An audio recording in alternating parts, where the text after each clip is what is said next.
Bismillahirrahmanirrahim. Assalamualaikum warahmatullahi wabarakatuh. Alhamdulillah wassalatu wassalamu ala Rasulillah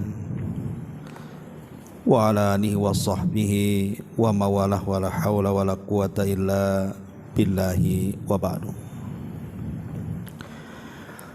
Alhamdulillah, di malam hari ini kembali kita bisa duduk untuk berthalabul ilmi,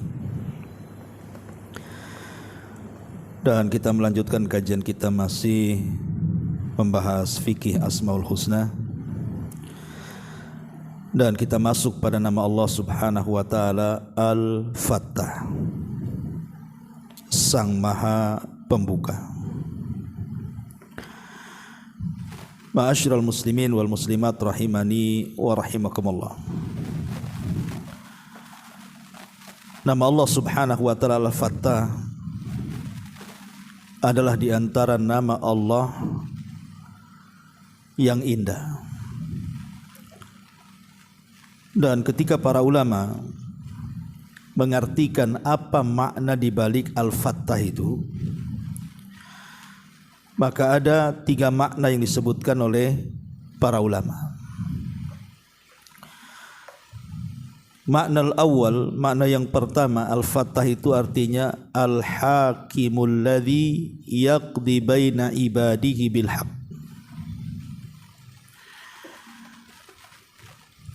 Di mana-mana Al-Fattah adalah Dia Allah Subhanahu wa taala Sang Hakim, Sang pemberi keputusan di antara hamba-hambanya dengan benar dan keadilan. Artinya kelak pada hari kiamat Allah Subhanahu wa taala akan mengadili semua makhluknya, tentu dengan pengadilan seadil-adilnya. Di dunia banyak kantor pengadilan, tapi betapa banyak orang-orang yang tidak dapat keadilan. Namanya saja kantor pengadilan, tapi banyak orang yang tidak dapat keadilan. Tapi nanti pada hari kiamat mereka akan dihadapkan kepada zat yang akan memutuskan seluruh hamba-hambanya dengan keadilan. Tidak ada satupun makhluk yang dizalimi kelak pada hari kiamat. Kalau mereka melakukan kejahatan, maka akan diadili kejahatannya. Kalau mereka melakukan kebaikan, maka juga akan mendapatkan kebaikannya. Ini makna yang pertama, secara global dulu kita jelaskan. Makna yang kedua, arti Al-Fattah adalah alladzi yaftahu li ibadihi abwabar rahmati war rizqi. Al-Fattah artinya zat yang membuka bagi hamba-hambanya seluruh pintu-pintu rahmat dan seluruh pintu-pintu rizki yang merupakan kemaslahatan hamba-hambanya. Jadi makna yang kedua Al-Fattah di sini, Allah akan membuka pintu-pintu rahmat dan rizkinya. Sebagai contoh, kalau seandainya kita lihat di masyarakat atau kita sendirilah, terkadang ada waktu-waktunya kita ini sulit untuk mencari ekonomi, tertutup semua jalan. Tetapi dengan terus kita ini mencari, akhirnya Allah bukakan. Sehingga kita lihat ada orang yang mencari uang itu dengan lisannya. Contoh para pengacara, Allah bukakan rizkinya dengan lisannya. Ngomong aja dapat duit. Itulah pengacara, ya. Ada orang dibukakan rizki itu justru bukan dengan lisannya, dengan kakinya. Kita tidak cerita hukum dulu ya. Seperti orang-orang yang pesepak bola tuh, cari uang pakai apa tuh? Pakai kaki dia. Pemain-pemain bola dunia itu ngeri-ngeri itu gajinya tuh. Tapi ada juga orang yang diberikan atau dibukakan rizki dengan tangannya. Ya ma'ruf, seperti buruh-buruh dan begitu seterusnya, kan bekerja dengan tangan. Ada yang mereka dibukakan rizki dengan kecerdasan akalnya. Entah mungkin menjadi penasehat memberikan ide-ide dan begitu seterusnya. Macam-macam kan orang itu dibukakan rizkinya oleh Allah Azza wa Jalla. Itu artinya siapa yang membuka rizki itulah Al-Fattah. Allah yang membuka rizki. Ma'asyiral muslimin yang dimuliakan Allah Azza wa Jalla, ataupun membuka pintu-pintu rahmat dan hidayah. Siapa yang membuka pintu hidayah Umar bin Khattab coba? Kalau bukan karena Allah Azza wa Jalla. Umar penentang Islam, tapi Allah buka akhirnya menerima hidayah. Ataupun Hamzah paman Nabi SAW, dan hampir sederetan para sahabat yang dahulu menentang Nabi SAW, Allah buka akhirnya dapat hidayah. Siapa yang membuka hidayah bagi mereka? Al-Fattah. Allah lah sang pembuka hidayah sehingga mereka sadar. Termasuk kita-kita yang dulunya tidak kenal sunnah, akhirnya kemudian Allah bukakan, akhirnya kenal sunnah. Tahu bahwa ini bid'ah, ini sunnah, ini syirik, ini tauhid. Lah siapa yang buka hidayah itu? Itulah Al-Fattah artinya. Pembuka hidayah, pembuka rahmat. Ma'asyiral muslimin yang dimuliakan Allah Azza wa Jalla, ini makna yang kedua. Makna yang ketiga, annahu bimana an-nasir li ibadihil mu'minin. Maksudnya Al-Fattah itu artinya zat yang memberikan pertolongan kepada orang-orang yang beriman. Bagaimana Nuh alaihi salatu wassalam ketika kemudian dihadapkan dengan kaumnya yang hendak mencelakakan dirinya, maka Nuh alaihi salatu wassalam berdoa kepada Allah, Rabbi inni maglubun fantasir. Ya Rabb, aku hampir mau dikalahkan, tolong aku. Maka Allah subhanahu wa ta'ala turunkan pertolongannya kepada Nuh. Diturunkannya hujan dari langit dan juga dipancarkan air dari bumi. Akhirnya menjadi banjir bandang disertai tufan, meluluh lantakkan semua kaum Nuh. Datang pertolongan kepada Nuh dan Allah selamatkan Nuh dan perahunya. Nabi Yunus alaihi salatu wassalam dalam perut ikan. Secara logika, siapa yang bisa menolong Nabi Yunus yang ditelan ikan sampai ke dasar lautan coba? Tapi dengan zikir dan juga doanya Yunus alaihi salatu wassalam dan mengatakan la ilaha illa anta subhanaka inni kuntu minadh zalimin, akhirnya Allah subhanahu wa ta'ala tolong Nabi Yunus. Dimuntahkannya kemudian oleh ikan, keluarlah Yunus dengan selamat. Siapa yang menyelamatkan Nabi Yunus? Al-Fattah. Dialah sang penolong. Dalam perang Badar, bagaimana kaum muslimin hanya 314 orang kurang lebih melawan 1000 orang. Secara jumlah sudah kalah, secara persenjataan sudah kalah, secara keahlian perang sudah kalah. Tetapi karena Allah subhanahu wa ta'ala Al-Fattah sang penolong, maka kelompok yang kecil mampu mengalahkan kelompok yang besar, tentunya dengan izin Allah. Kam min fi'atin qalilatin ghalabat fi'atan katsiratan biidznillah. Itulah makna Al-Fattah artinya. Berarti dari sini ketika kita kemudian memahami makna dari nama Allah Al-Fattah, yang pertama bahwa Al-Fattah artinya Allah sebagai hakim. Yang kedua, Allah subhanahu wa ta'ala sebagai pembuka seluruh pintu-pintu rahmat, rezeki dan hidayah. Kemudian yang ketiga, makna Al-Fattah artinya Allah sang penolong bagi hamba-hambanya yang beriman. Inilah 3 makna dalam kalimat Al-Fattah. Ma'asyiral muslimin wal muslimat rahimani wa rahimakumullah. Biasa sebelum kita baca kitabnya, kita akan menyebutkan tentang asar imaniyah dulu, pengaruh keimanan ketika kita memahami kalimat Al-Fattah. Karena nama Allah Al-Fattah ini penting ikhwan. Ini bisa kita gunakan ketika kita dalam kondisi sempit. Mungkin antum, sebagian kita yang diuji oleh Allah subhanahu wa ta'ala mungkin sakit parah, atau mungkin di antara kita yang diuji dengan kesulitan ekonomi, atau mungkin di antara kita ada yang terkena kesulitan rumah tangga, atau mungkin kesulitan-kesulitan di masyarakat, atau terkena fitnah, atau apalah namanya dari kesulitan dunia ini, kita bisa gunakan nama Al-Fattah ini untuk tawasul. Berdoa kepada Allah, ya Fattah, ya Fattah, wahai Zat yang maha pembuka segala kesulitan, maka uraikanlah kesulitanku, carikanlah jalan keluar untukku. Bertawasul dengan nama Allah ini. Jadi Al-Fattah ini bukan nama Allah biasa, karena dia adalah pengurai seluruh kesulitan dan pembuka seluruh kemudahan. Itulah Al-Fattah. Ma'asyiral muslimin yang dimuliakan Allah Subhanahu wa taala. Sebelum kita menceritakan atau memperluas lagi asarul imaniyah, apa saja pengaruh-pengaruh keimanan, ada beberapa poin yang menyangkut dengan kalimat Al-Fattah ini. Pertama,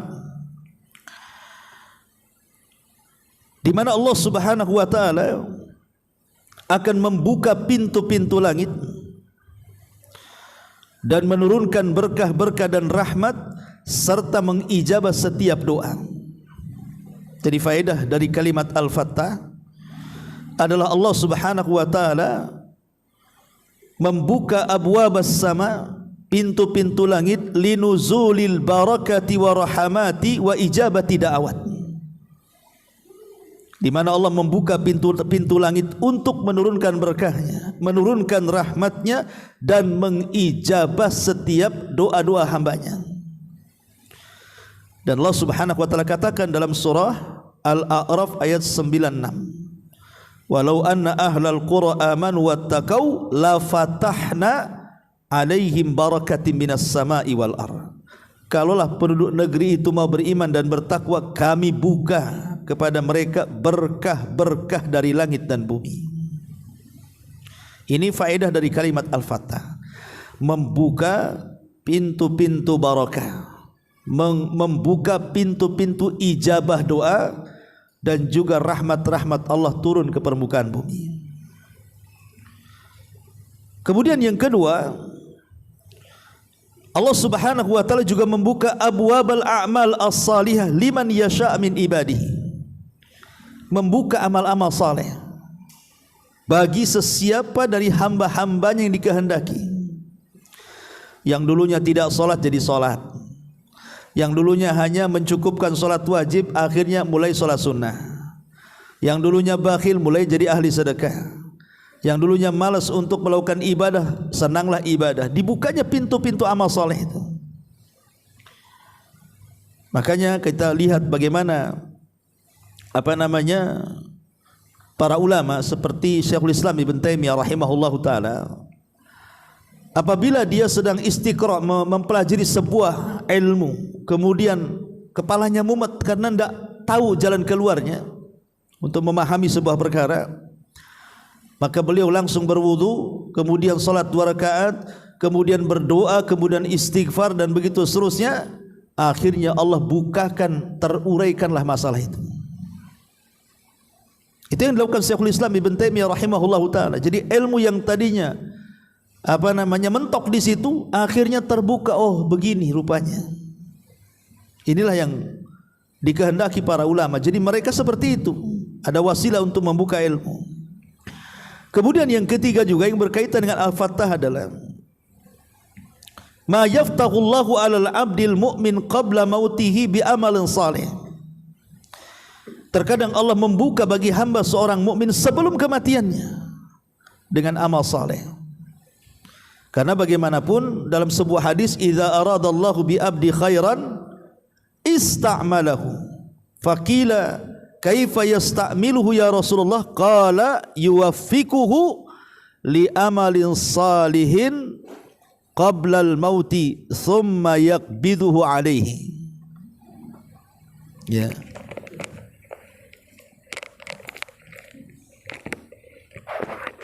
Habis.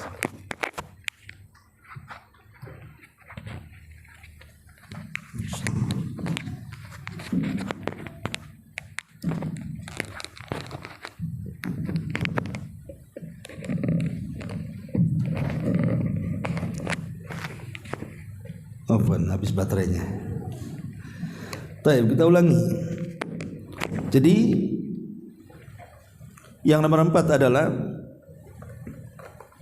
atau yang nomor 3, Allah Subhanahu wa ta'ala terkadang membuka bagi hambanya dengan amal soleh sebelum kematiannya. Artinya Allah berikan kematian yang baik kepada dia.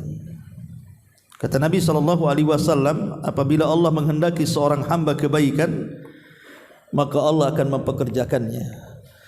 Sahabat mengatakan, apa yang dimaksud mempekerjakannya wahai Rasul? Maka Rasul mengatakan, Allah berikan taufik kepada dia, Allah buka pintu taufik kepada dia untuk melakukan amal saleh sebelum kematiannya, maka dia pun dicabut di atas kematian itu dengan amal salehnya, husnul khatimah. Ataupun yang keempat, diambil faedah dari kama al-Fattah itu, terkadang Allah membuka bagi hamba-hambanya babut taubah, pintu tobat. Kita lihat banyak kan orang-orang yang secara kasat mata nampaknya orang ini susah tobat lah. Mungkin dia geng, kepala preman dan begitu seterusnya. Tapi Allah pembuka. Tiba-tiba pula dia tobat kepada Allah Azza wa Jalla. Orang enggak yakin dia bertobat kan. Tahu-tahu bertobat pula. Siapa yang kemudian membuat dia bertobat? Al-Fattah, Allah Subhanahu wa ta'ala. Atau seseorang yang ketika sebelum dijebloskan ke penjara, kejahatannya luar biasa. Ketika masuk penjara rupanya bertobat pula di dalam penjara. Siapa yang membuat dia bertobat dalam penjara? Al-Fattah. Kemudian yang kelima, wa min dzalika ma yaftahu Allahu azza wa jalla ala nabiyhi yaumal qiyamah min anwa'il mahamidah. Allah Subhanahu wa taala juga membuka bagi nabinya kelak pada hari kiamat dengan berbagai macam pujian, tentu dari syafaat-syafaat yang akan Rasul berikan karena izin Allah Subhanahu wa taala. Termasuk juga, ingat, istidraj. Istidraj juga bagian daripada kelapangan yang Allah berikan.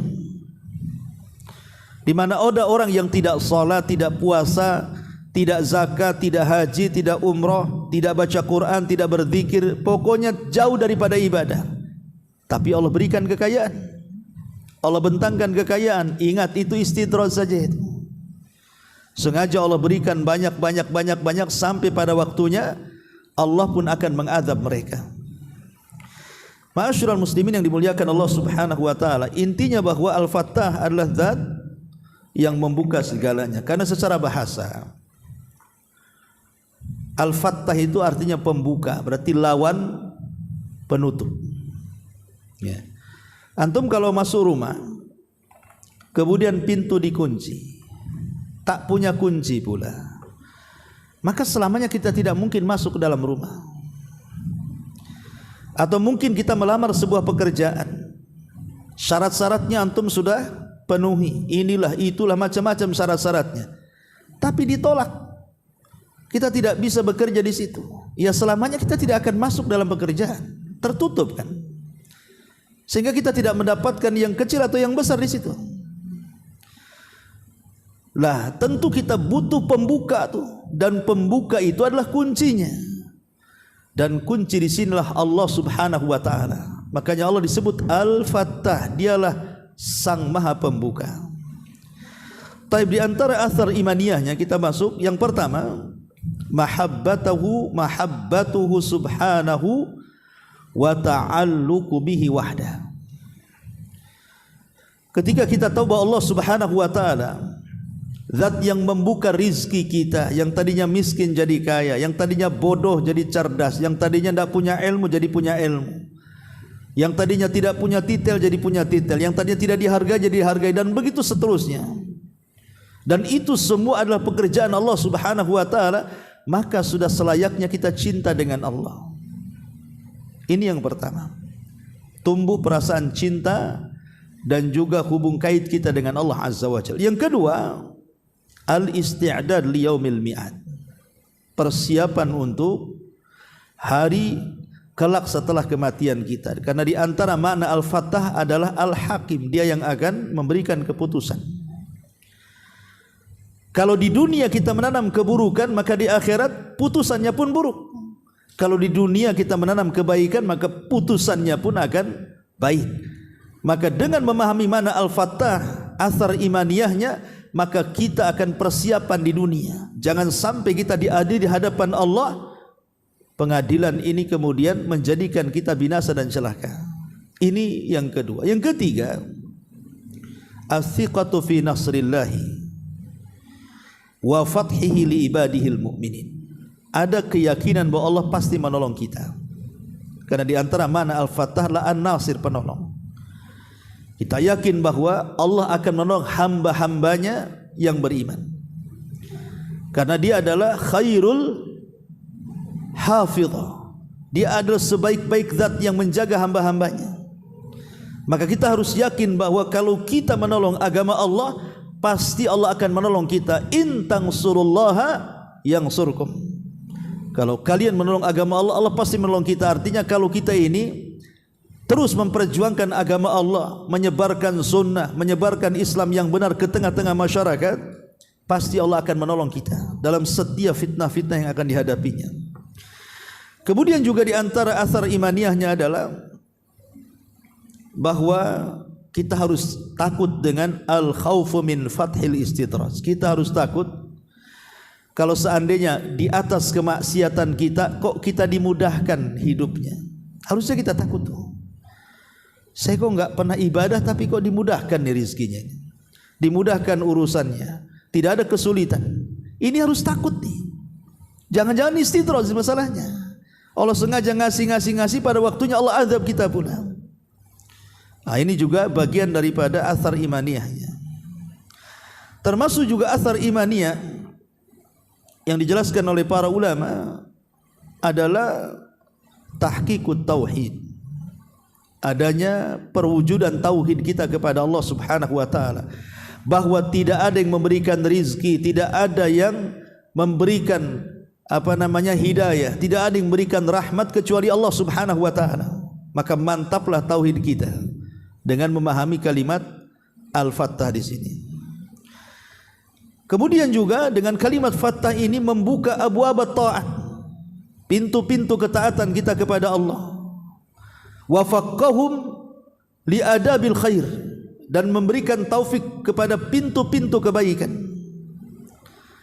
Kemudian juga di antara asar imaniyahnya adalah di mana Allah fataha li ibadihi babad doa. Allah membuka selebar-lebarnya pintu doa. Maka kalau kita dalam kondisi sulit, mintalah kepada Sang Al-Fattah ini. Dan banyak lagi asar imaniyah dari kalimat Al-Fattah ini. Lalu pertanyaannya, bagaimana caranya kita beribadah kepada Allah Subhanahu wa taala dengan nama Allah Al-Fattah ini? Apa yang harus kita lakukan dengan nama Allah Al-Fattah ini? Cara kita beribadah kepada Allah Azza wa Jalla. Yang pertama, ad-du'a wa tawassul. Jadikan nama Allah Al-Fattah ini pada setiap doa kita dan setiap tawassul kita.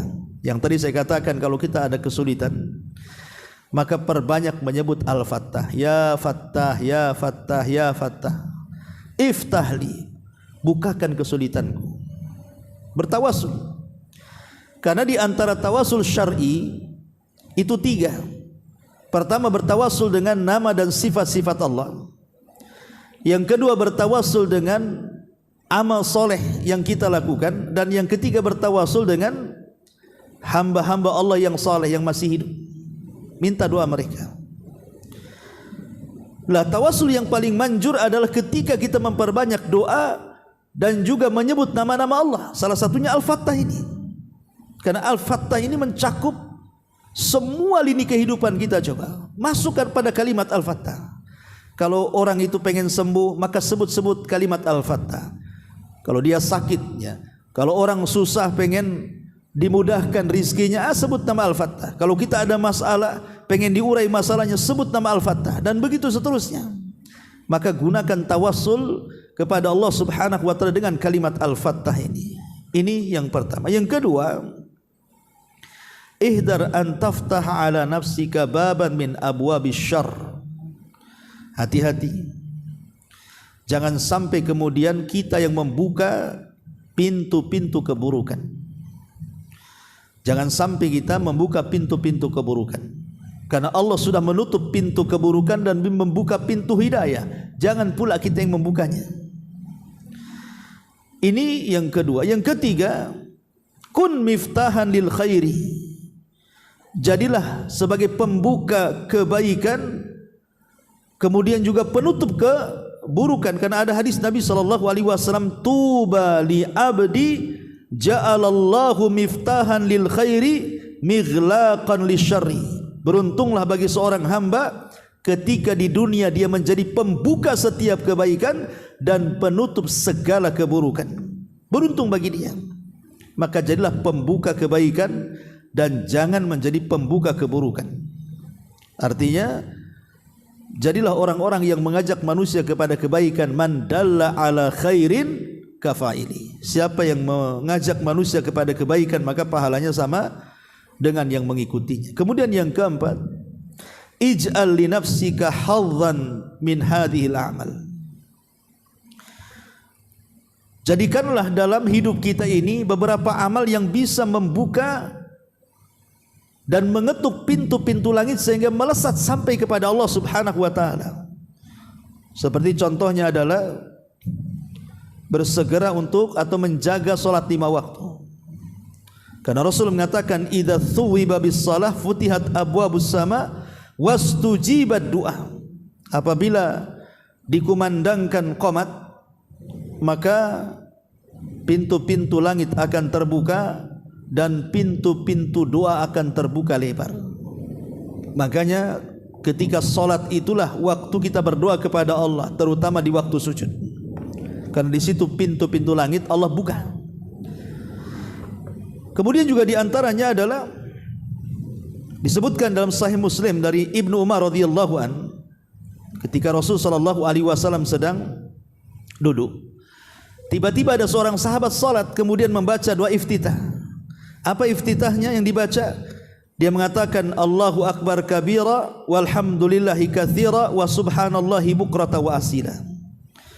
Kemudian Rasul mengatakan, siapa tadi yang ngomong begitu?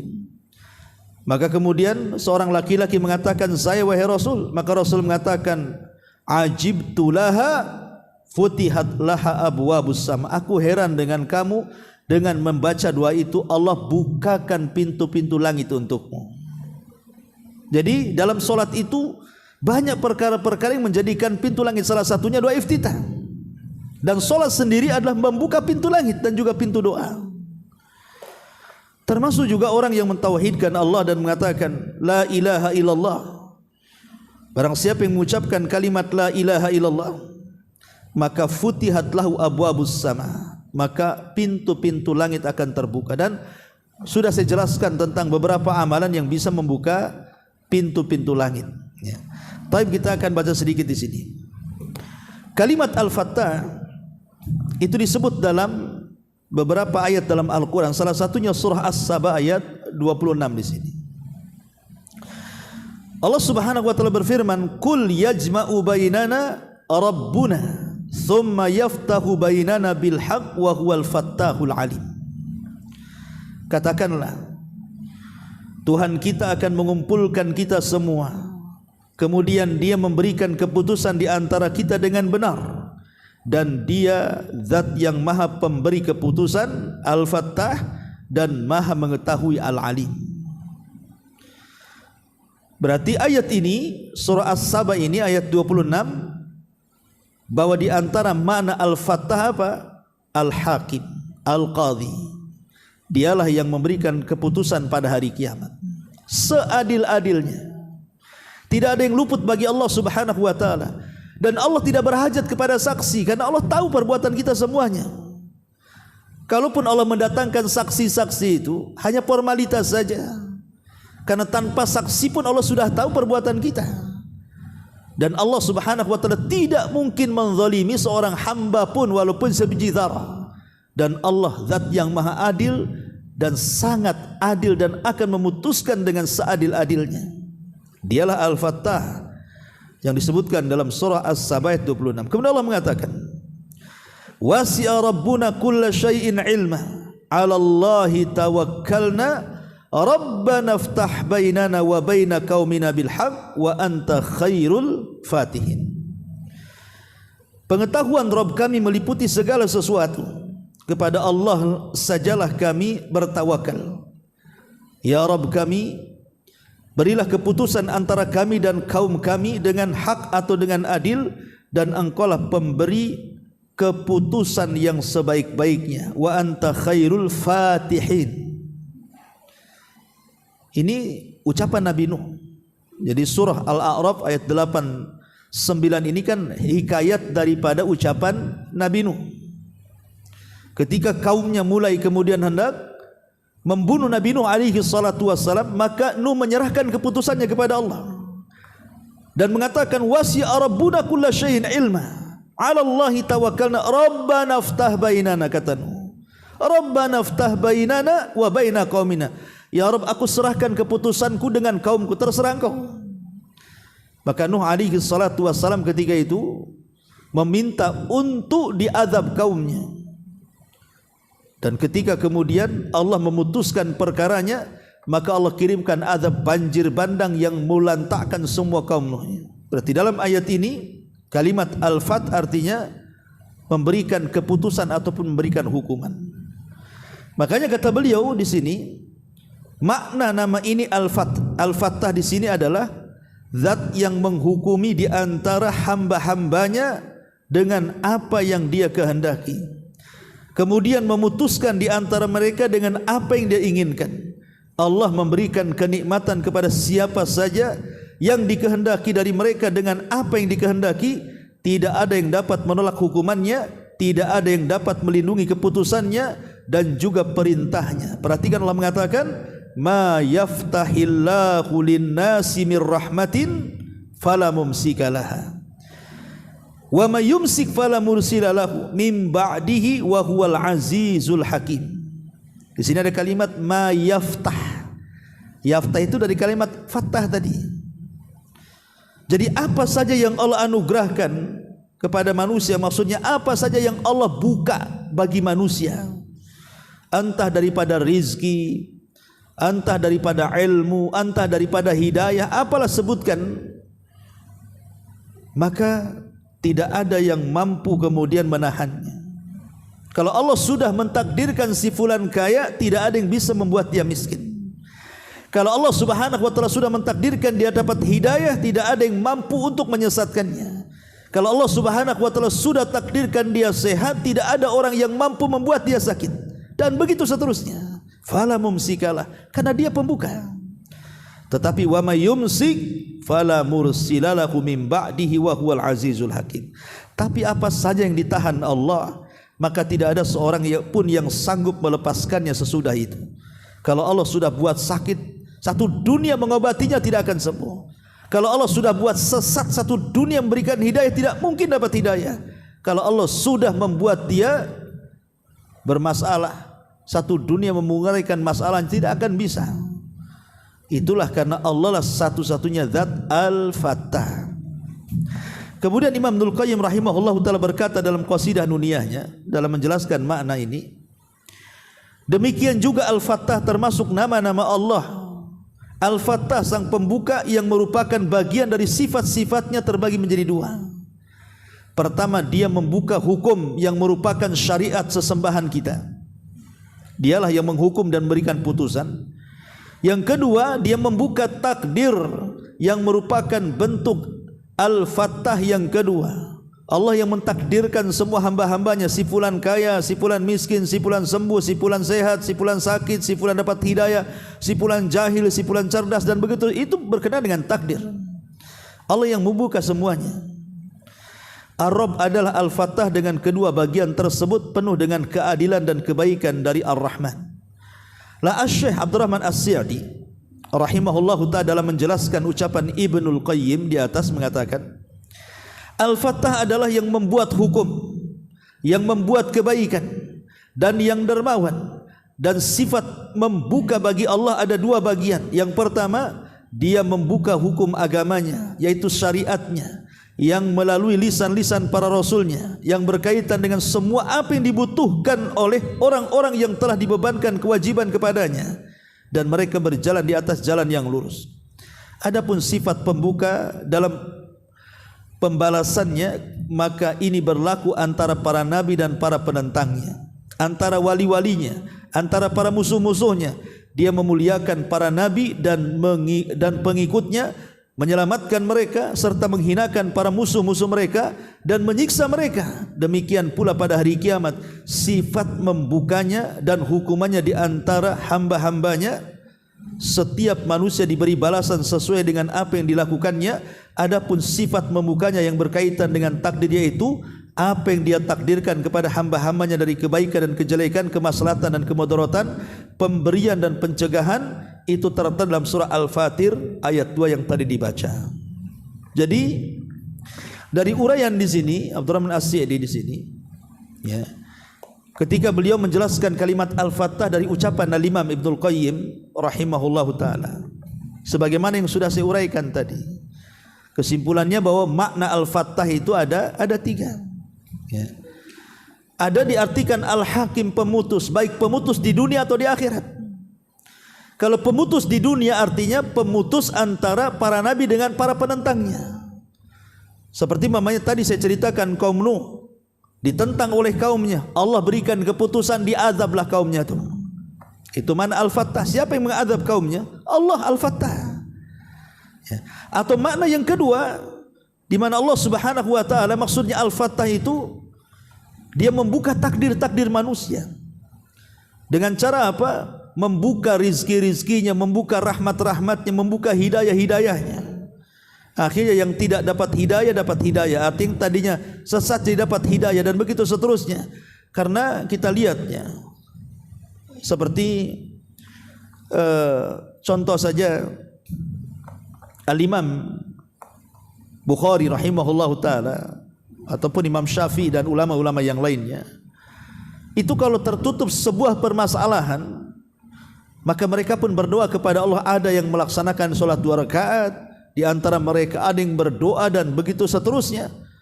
Sehingga di antara mereka itu terkadang mengutamakan belajar dibandingkan sholat malam. Seperti Imam Bukhari itu terkadang satu malam itu tidur bangun, bukan sholat malam, tapi terkadang menelaah sebuah riwayat dari Nabi SAW, akhirnya terbukalah banyak faedah di situ. Sampai Imam Ahmad rahimahullahu taala mengatakan bahwa seseorang mutolaah, membaca sebuah pengetahuan agama itu jauh lebih baik dibandingkan sholat malam satu malam suntuk. Kenapa? Karena sholat satu malam suntuk itu manfaatnya untuk diri dia saja, tapi dengan belajar agama manfaatnya untuk orang lain, bisa didakwahkan akhirnya. Itulah yang disebut oleh Nabi SAW, fadlul alim alal abid ka fadlil qamari lailata badri ala sairil kawakib. Jadi orang yang berilmu itu dibandingkan ahli ibadah seperti bulan dibandingkan semua bintang. Satu saja bulan bisa menerangi, bintang berseret nggak bisa menerangi. Ya. Tapi orang yang kayak antum duduk di majelis taklim ini jauh lebih baik dibandingkan orang yang di rumah pamannya baca Quran, solat sunnah, solat malam, solat tahajud. Itu maksudnya. Kenapa orang yang duduk di majelis taklim jauh lebih baik daripada ribuan orang yang beribadah di luar? Karena ilmu yang antum dapati di majelis taklim itu antum bisa dakwahkan keluar. Ya, antum bisa kasih nasihat keluarga, kawan-kawan, teman-teman. Jadi manfaatnya itu mutaaddi. Jadi bukan hanya pribadi tapi juga untuk orang lain, gitu maksudnya. Lah mereka para ulama melakukan seperti itu sehingga Allah bukakan semuanya. Itu makna Al-Fattah. Siapa yang membukakan pengetahuan ilmu itu kalau bukan karena Allah Azza wa Jalla? Ya. Bukan hanya urusan akhirat, ya urusan dunia juga sama. Ketika Allah Subhanahu wa taala takdirkan ada orang yang sakit dengan berbagai macam penyakit, di satu sisi Allah bukalah ilmu kedokteran. Akhirnya berkembang kan, ditemukanlah cara mengobati, ditemukanlah obat-obatan, ditemukanlah macam-macam kan, terbuka semuanya. Lah siapa yang membuka ilmu-ilmu ini kalau bukan karena Allah Subhanahu wa taala? Ya, atau dunia-dunia, kita lihatlah dunia pertukangan kan. Kalau dulu alat-alat tukang itu ya semua pakai gergaji, pakai ini. Sekarang udah pakai mesin semua. Sudah memakai mesin, serba mesin lah. Siapa yang membuka pengetahuan kok akhirnya pekerjaan jadi simpel, jadi singkat, jadi mudah itu? Ya Allah Subhanahu wa taala semua. Ya, jadi itulah mana Al-Fattah, baik dunia ataupun akhirat. Dia menyingkap semua takdir-takdir manusia. Ataupun makna An-Nasir yang ketiga adalah penolong bagi wali-walinya. Kemudian kata beliau, mu'alif rahimahullahu ta'ala, beliau juga berkata dalam halaman ke-200-nya, mana Al-Fattah ada dua. Pertama, kembali kepada mana hukum yang dia bukakan untuk hamba-hambanya. Dia menghukumi di antara mereka dengan syariatnya, dan menghukumi di antara mereka dengan memberi balasan kepada yang taat dan memberikan siksa kepada pelaku kemaksiatan di dunia dan di akhirat. Sebagaimana Allah sebut dalam surah As-Saba tadi ayat 26, dan juga surah Al-A'raf ayat 89. Ini cerita semua bicara soal keputusan Allah di dunia dan di akhirat. Jadi dunia memberikan keputusan bagi orang-orang zalim. Seperti Nabi mengatakan apa? Ma min dzambin ajjalallahu uqubatahu fid dunya qabla al-akhirah al-baghi wa qati'atu rahim. Tidak ada dosa yang disegerakan hukumannya di dunia sebelum akhirat. Salah satunya al-baghi, kezaliman. Terkadang Allah Subhanahu wa taala mengazab hamba-hambanya itu di dunia sebelum akhirat, seperti yang dilakukan terhadap orang-orang zalim. Lihat orang-orang zalim itu, kalau kita menceritakan kisah-kisah seperti yang terjadi umpamanya kepada kisahnya siapa? Sa'ad bin Abi Waqqas. Ketika di zaman Umar bin Khattab dia diserahi untuk menjadi gubernur Kufah, difitnah sama orang Kufah. Bahwa dia pemimpin enggak becus, dia enggak adil, macam-macam difitnahkan kepada Sa'ad bin Abi Waqqas. Sampai datang ke telinga Umar tuh, dipanggil Sa'ad bin Abi Waqqas, apa betul apa yang dikatakan ahli Kufah kepadamu wahai Sa'ad? Kata Sa'ad, enggak, saya suruh berusaha untuk menjadi pemimpin seadil-adilnya di Kufah. Akhirnya Umar pun mencoba datang ke Kufah. Apa betul fitnah terhadap Sa'ad bin Abi Waqqas? Rupanya enggak ada. Orang Kufah mencintai Sa'ad, rupanya hanya satu dua lah yang fitnah, dia yang tidak suka. Ketika kemudian Sa'ad mendengar ada cuma satu dua saja yang membuat berita hoax sehingga menjadi gempar penduduk Kufah, akhirnya membuli dia, maka dia berdoa kepada Allah, dia mengatakan, ya Rabb, kalau orang itu sudah berdusta, maka panjangkan umurnya, panjangkan kefakirannya, dan perbanyak fitnahnya. Kata rawi hadis yang menceritakan hadis ini, sungguh aku melihat orang yang memfitnah Sa'ad usianya panjang sekali, dan dia menjadi peminta-minta di jalan-jalan, dan dia dicaci maki orang sampai dia meninggal. Terkadang putusan Allah itu di dunia tuh, ya, di dunia betul-betul Allah berikan karena kezalimannya. Di akhirat ya jelas pasti Allah akan lebih dahsyat lagi menghukum, seperti orang yang mengambil tanah akan dikalungkan 7 lapis bumi ke lehernya dan begitu seterusnya. Itu makna daripada Al-Fattah dalam surah As-Saba 26 dan surah Al-A'raf ayat 89 ini. Kemudian makna yang kedua, Allah membukakan bagi semua hambanya pintu-pintu kebaikan. Seperti Allah mengatakan dalam surah Fatir ini, ma yaftahullahu linnasi min rahmatin fala mumsikalah. Apa saja yang Allah anugerahkan kepada manusia berupa rahmat, maka tidak ada seorang pun yang dapat menahannya. Ya, sampai akhir mungkin juga kurang lebih ini pengarang ini mengulang-ulang kata-katanya. Sebenarnya sama aja kalau antum baca itu terulang-ulang kalimatnya. Ya, intinya di sini bahwa Al-Fattah adalah nama dari nama-nama Allah yang sangat agung. Kita bisa bertawasul dengan nama ini pada setiap kesulitan kita. Apapun kesulitan yang antum hadapi, antum belajar mumet, ndak paham-paham, ya Fattah iftahli. Waidat, pembuka-bukalah otakku supaya encer. Antum sulit cari ekonomi ke sana kemari, tolak sana ditolak sini, mau daftar sana ditolak, daftar sini ditolak. Ya Fattah iftahli. Pasti Allah akan carikan jalan keluar. Kalau bagi kita yang dapat musibah berat sekali, tidak bisa keluar dari musibah ini, setiap hari kita berdoa, ya Fattah iftahli. Karena kita harus yakin bahwa Allah sang pembuka setiap kesulitan, apapun setiap kesulitannya. Lihat Nabi SAW ketika umrah pertama ya, itu kan dipersulit oleh orang-orang Quraisy. Sampai akhirnya Umar marah. Kenapa kurang ajar orang-orang Quraisy? Kami tidak hendak perang, kami hendak umrah. Kenapa tidak boleh masuk? Umar minta kepada Nabi SAW izin, kita perang. Tapi Nabi SAW mengatakan tidak. Sampai turun ayat, Inna fatahna laka fathan mubina. Turun surah Al-Fatih ini. Ketika ayat ini kemudian turun kepada Rasul sampai ke telinga Umar, apakah betul ayat ini wahai Rasul? Ya. Apakah kita akan menang? Ya. Apakah kita akan umrah? Ya.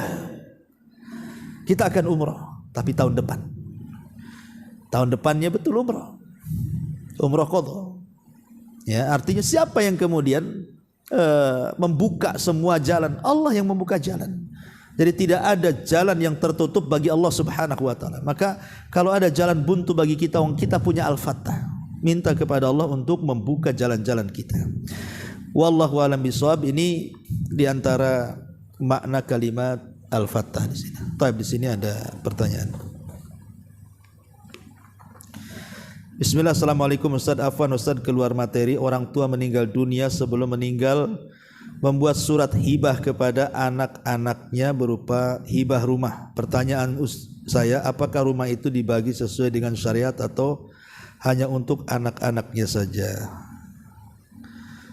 Hibah ini kalau yang dimaksud wasiat, jadi sebelum orang tua itu meninggal dia berwasiat dalam bentuk hibah, maka wasiat tidak berlaku kepada ahli waris. Wasiat itu tidak berlaku kepada ahli waris. Wasiat itu hanya berlaku di luar ahli waris. Kenapa? Karena kalau wasiat berlaku kepada ahli waris, baik dalam bentuk hibah ataupun hadiah, itu akan mendolimi ahli waris yang lainnya. Karena dalam ilmu faraid itu ahli waris sudah dapat bagian sendiri-sendiri. Dan Allah yang membaginya bukan manusia. Jelas dalam Quran. Allah sudah membagi mana ashabul furud, mana orang-orang yang dapat bagian-bagian tertentu, udah disebutkan kok. Per-pernya itu sudah ada semuanya. Jadi tidak bisa kecuali kalau anak angkat. Kalau anak angkat boleh dapat wasiat hibah, hadiah dari orang tuanya. Seperti namanya orang tua tidak punya anak kecuali anak angkat. Kalau dia mati berarti anak angkat tidak dapat warisan kan, jatuhnya ke saudara-saudaranya. Nah, karena mungkin anak ini dia rawat dari kecil sampai besar, merawat orang tua angkatnya sampai dia meninggal, maka sebagai budi baik orang tua sebaiknya sebelum meninggal kasih wasiat kepada anak angkatnya, atau kasih hadiah, kasih apa gitu. Sebab wasiat hanya berlaku di luar ahli waris. Kalau dalam ahli waris tidak dapat. Kalau seandainya kemudian dia menghibahkan sebuah rumah karena sebuah wasiat, kemudian orang muda meninggal, itu sudah bukan hibah lagi, tapi menjadi barang waris. Jadi harus dibagi sesuai dengan faraid. Sesuai dengan faraid. Karena di dunia saja orang tua itu melebihkan hadiah kepada salah satu anaknya tidak dilarang, seperti yang terjadi kepada seorang sahabat Nabi SAW, Nu'man ibn Bashir. Nu'man ibn Bashir itu sahabat yang pertama lahir di kota Madinah pasca hijrah dari orang-orang Ansar. Kalau dari Muhajirin itu Abdullah ibn Zubair. Lah Nu'man bin Bashir ini, si Bashir itu kan bapaknya, anaknya Nu'man. Karena dia sayang dengan Nu'man ini, akhirnya memberikan hadiah lebih dibandingkan anak-anaknya yang lain. Sampailah perkara ini kepada Nabi SAW. Kemudian Rasul mengatakan kepada Bashir, apakah kau memberikan kepada anak-anakmu selain Nu'man dengan hadiah yang sama? Kata dia, enggak. Oh, enggak bisa, aku enggak mau jadi saksi. Kata Rasul, i'dilu baina auladikum, adilah dengan anak-anak kalian. Jadi memberikan sesuatu di masa hidup orang tua kepada anak dengan tidak adil saja tidak boleh. Walaupun alasannya yang ini mungkin lebih baik karena sudah merawat ini itu. Soal merawat orang tua itu dapat pahala. Allah yang kasih nanti, dan itu sudah kewajiban anak merawat orang tuanya. Bukan minta balasan dari harta orang tuanya, itu sudah memang kebaikan dia dan juga kewajiban dia merawat orang tuanya masih hidup. Dia dapat pahala. Dan orang tuanya pun tidak boleh gara-gara umpamanya dia yang paling baik sama dia yang merawat, yang satunya kurang ajar. Nah, ini rumah untuk kamu saja karena kamu yang merawat saya. Enggak, si anu tuh buang saja. Enggak bisa kayak gitu. Dia merawat orang tua dapat pahala. Tapi rumah kalau dia mati jadi warisan, dapat semuanya. Sesuai dengan faraid kan itu. Jadi pembagiannya harus sesuai dengan faraid. Wallahu a'lam. Ya. Baik, sampai di sini. Subhanakallahumma bihamdika asyhadu an la ilaha illa anta astaghfiruka